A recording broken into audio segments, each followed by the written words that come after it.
Yehu, the IGAD Executive Secretary, I would like to express our deepest appreciation to the ECOWAS leadership and to the government of Nigeria for hosting the IGAD team for this very important REC-to-REC learning mission. And here I wish to really salute the efforts of the ECOWAS ambassador to the African Union, Ambassador Oke, who's been instrumental in making sure that this visit happened. Excellencies, distinguished delegates, the Intergovernmental Authority on Development was established in 1996 to supersede the Intergovernmental Authority on Drought and Development, which was founded in 1986 to mitigate the effects of recurring and severe droughts and other natural disasters. Article 7B of the agreement establishing IGAD mandates member states to harmonize their policies with regard to trade, customs, transport, communications, agriculture, and natural resources, and to promote the free movement of goods, services, and people, and the establishment of residence. IGAD embarked on a journey to develop and adopt regional protocols on free movement of persons and transhumans in 2017.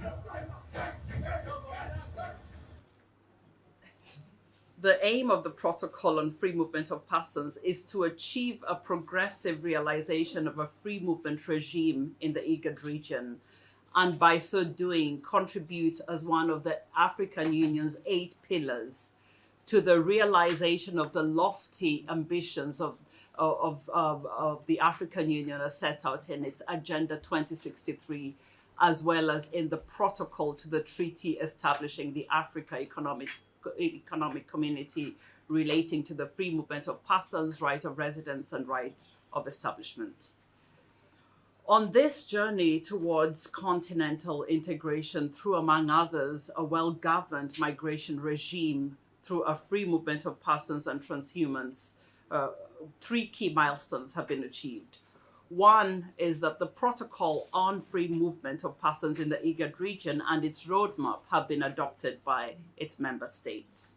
Second, the protocol on transhumans and its implementation roadmap has also been adopted. And thirdly, the Djibouti Declaration on Labor, Employment, Labor Migration has been signed, and the IGAD Ministerial Committee on Labor, Employment, and Labor Migration established.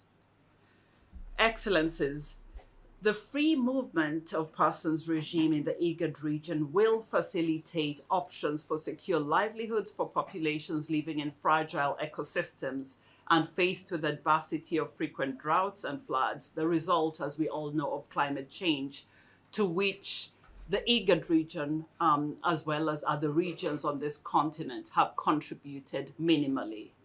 That is important to underline, I believe.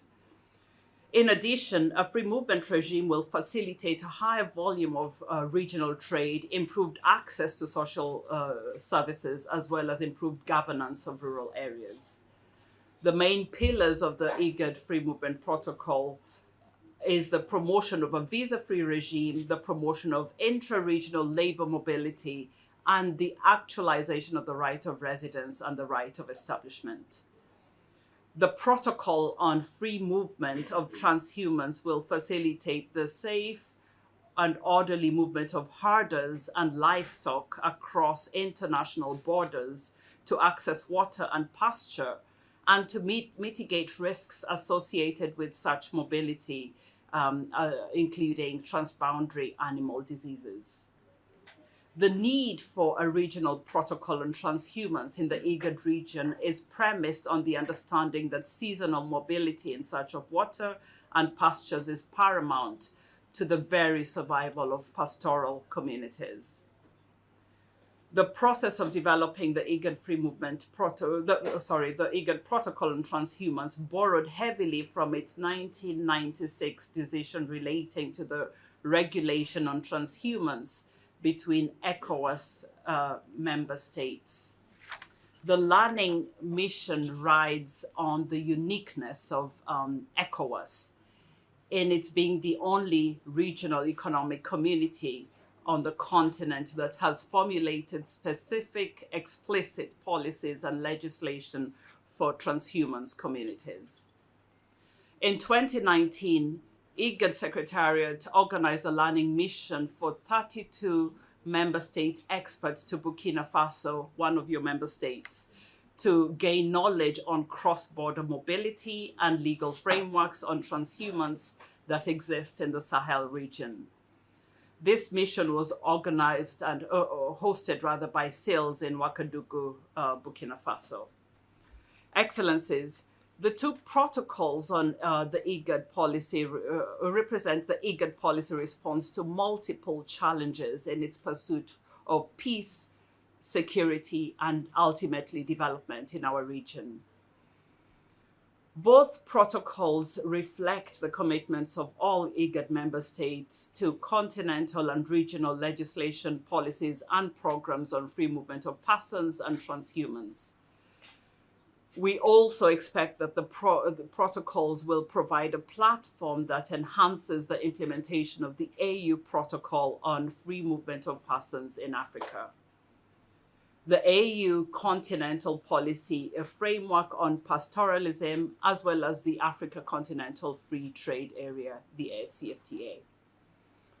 The progress that IGAD and ECOWAS member states have made in the two thematic areas of free movement of persons and transhumance reflect regional similarities and efforts to deepen regional integration for peace and development.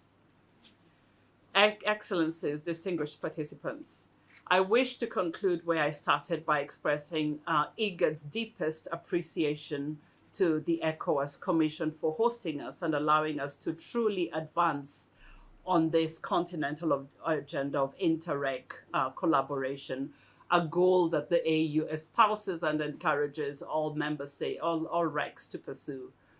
I know His Excellency President Toure was a bit overwhelmed at the size of the delegation, and he even pointed out to me that we had a recent delegation from EAC and it was just 6 people. Why does IGAD need to bring in 50?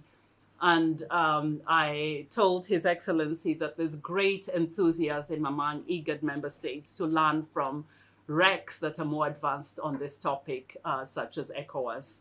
And I think with that kind of argument, there was no way President Toure could have said no. So he gladly accepted to make this visit happen. And through you, Madam Vice President, I really want to ensure that we convey our gratitude, the gratitude of His Excellency, Dr. Wakne Gebeyehu, to IGAD to ECOWAS for hosting us on this important study visit.